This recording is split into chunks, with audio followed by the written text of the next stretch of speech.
Баршаңызға сәлем. Бүгін өте оңай фрикадельки жасап көрсететін боламын. Міндетті түрде видеоның соңына дейін қараңыздар. Бізге қажет заттар: картошка мен сәбіз 3-4 штуктан қажет болады, фарш жарты кило, 3-4 пияз және сарымсақ, болгар бұрышы қажет болады. 2 пиязды ұсақтап турап фарштың үстіне саламыз, немесе мен сияқты блендерға салып езіп алыңыздар, сосын суын сығып тастап салыңыздар. Сосын сарымсақты да ұсақтап турап салыңыздар, ол дәм беретін болады.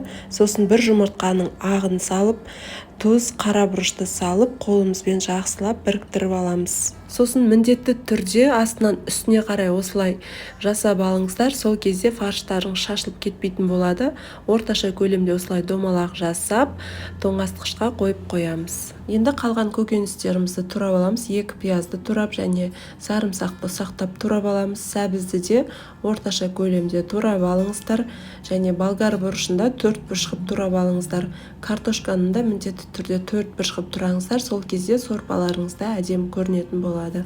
Қазанға май құйып аламыз. Мендегі кокос майы, ол міндетті емес, өздеріңіздің қалауыңызша майды құя бересіздер.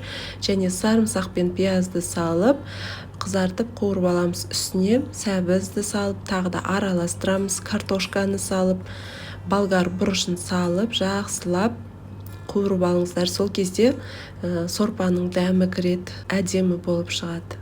1 қасық томатты салып, араластырып жібереміз. Ең соңында тұз, паприка, қара бұрышты салып, араластырып жібереміз.